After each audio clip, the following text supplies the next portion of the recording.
Bien, nous nous retrouvons pour MQ36, suite toujours du même exercice, et voilà où nous en sommes. Toujours la même marche de potentiel, toujours la recherche d'un étalier. Je vous rappelle qu'on avait montré que la tangente de KD devait être négative, ce qui amenait l'union d'un certain nombre d'intervalles disjoints de possibilités. Et lorsqu'on a recherché quels étaient les étaliers possibles, on s'est aperçu qu'il pouvait ne pas y en avoir, n'en avoir qu'un seul, en avoir 2, 3, 4, n. Tout dépendait de la pente, c'est-à-dire de la valeur du terme racine de h bar 2 sur 2m v0 d2. Hein, et que, je rappelle, il n'y a qu'une seule solution si cette valeur est entre 2 sur pi et 2 sur 3 pi. Bien. Que nous dit l'énoncé pour la suite? Eh bien, elle précise justement les valeurs. Elle nous dit, eh bien voilà, nous choisissons E égale V0 sur 2. Essayons de voir un petit peu où cela nous amène. Hein, E égale V0 sur 2, ça veut dire que K est égal à ρ, hein, et en plus égale racine de 2m sur h bar 2 V0 sur 2. Voilà. Donc, K et ρ ne valent pas n'importe quoi. On est bien d'accord, la chose est claire. Et K égale ρ, ça veut dire qu'on peut se simplifier la vie en remplaçant ρ par K partout et en évaluant les choses. Alors, première chose, voilà, on a tangente KD, rappelez-vous, qui vaut moins K sur ρ. C'est-à-dire que ça vaut moins 1. Et la tangente vaut moins 1. Et la tangente vaut moins 1, en fait, hein, dès que, eh bien, KD vaut la valeur moins 3 fois pi sur 4. Voilà. Donc, ça veut dire que KD égale 3 pi sur 4. Alors, 3 pi sur 4, hein, si on fait le cercle trigonométrique, hein, on a ici 45 degrés, pi sur 4, 2 et 3 fois pi sur 4, donc on a encore 45 degrés. Voilà, comme ceci. Hein. Et le sinus, ici, est égal au cosinus. Hein. Je vous rappelle que ça fait un sinus KD qui vaut 1 sur racine de 2. Ça fait un cosinus KD qui vaut moins 1 sur racine de 2, si besoin est. Voilà. Bon. KD égale ρD, donc, hein, pour les valeurs numériques. Bien, on a maintenant nos valeurs. Donc, on voit que le choix de l'énoncé sur la valeur de 1 nous a amené à une résolution, même pas graphique, hein, parce qu'on trouve que on est à KD qui vaut 3 fois 45 degrés, hein, et donc 3 pi sur 4 en radian, et que c'est une valeur juste et claire. C'est le choix de l'énoncé qui donne ça. Sinon, il fallait faire une résolution graphique pour trouver la seule valeur possible de KD dans ce cas-là. Bien. Alors, maintenant que l'on a ça, regardons, puisqu'on a KD qui vaut 3 pi sur 4, regardons un peu ce que nous amène la relation et la valeur de la pente pour bien voir qu'on se retrouve dans ce domaine-là. Donc, si on a KD qui vaut 3 pi sur 4, donc ceci, c'est la racine de 2n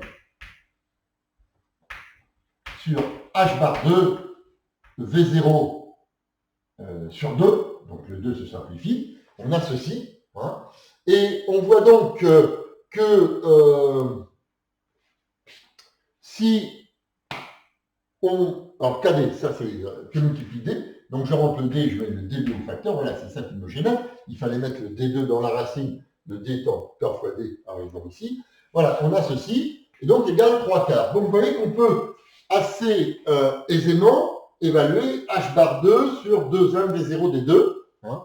On y est quasiment. Hein. On a donc ici h bar 2 sur 2m v0 d2 avec une racine ici qui vaut donc, alors si on rajoute directement, on va d'abord faire ça pour que ce soit plus simple. Hein. Racine de h bar 2 sur mv0 d2 qui est juste l'inverse, c'est donc 4 sur 3 pi.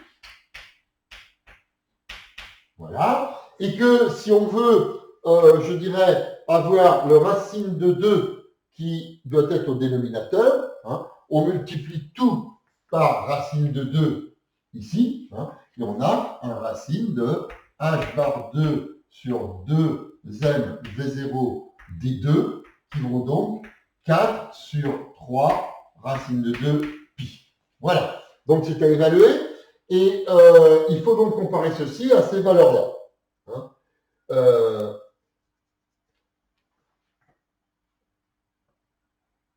On voit bien que ceci va nous donner un racine de 2 sur 3 que multiplie 2 sur pi. Voilà. Hein, puisque 4 c'est 2 fois 2. Donc le 2 reste. On a un 2 sur racine de 2 qui devient racine de 2. On a racine de 2 sur 3 que multiplie 2 sur pi. Donc voilà. Ici on voit bien que le terme finalement qui est 3 sur racine de 2, hein, eh bien il est plus grand que 1. Et donc, on est donc dans ce domaine ici plus petit que 2 sur, 2 sur pi, mais il est évidemment plus petit que 3. Voilà. Hein, ce qui veut dire que l'on est très exactement dans le cas où on est dans cet intervalle, c'est-à-dire qu'il n'y a qu'une seule solution. Cette solution, on l'a trouvée, eh bien c'était 3 pi sur 4. Voilà. Donc en fait, c'est bien ce que nous disait l'énoncé. On a donc un seul étalier. Voilà. Et on sait maintenant que on peut écrire phi1 égale 2ia sinus kx, qu'on peut écrire phi2 égale 2ia sinus kd, e puissance rho d, e puissance moins rho x. Et on voit bien que sinus kd, c'est 1 sur racine de 2, que e puissance rho d, ben, c'est e puissance 3 pi sur 4, voilà. Et donc, on va écrire ici phi1 égale 2ia sinus, et je laisse kx, comme ceci, que phi2 va s'écrire 2ia, alors, 1 sur racine de 2, voilà, e puissance 3 pi sur 4, e puissance moins rho x, et on a maintenant une chose à faire importante. Il faut que l'on normalise la fonction d'onde, que l'on trouve le facteur A, et on voit qu'on doit avoir l'intégrale de 0 à d de 4a étoile sinus carré kx dx plus l'intégrale de d à l'infini de 4a étoile 1 demi e puissance 3 pi sur 2, c'est le carré, e puissance moins 2 rho x dx. Et cette double, cette somme, ces deux termes, la somme de ces deux termes doit faire 1, c'est probabilité de trouver la particule quelque part. Voilà.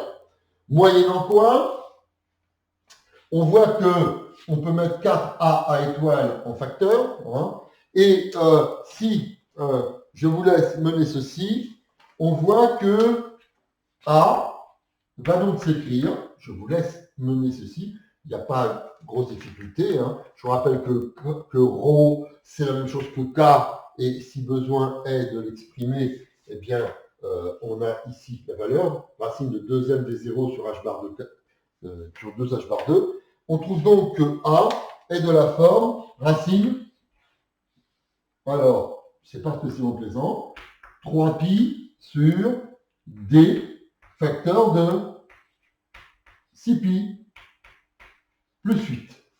Voilà. E puissance i θ. Je vous rappelle qu'on connaît que A étoile. Et donc, quand on veut revenir à A, il y a une indétermination sur son argument. Et nous, on va choisir, je dirais, θ égale 0. Pour se simplifier la vie, c'est pas la peine de trimballer un terme en plus. Voilà, on est très content. On s'arrête là. Dernier cas, on va finir par calculer notre probabilité. Voilà.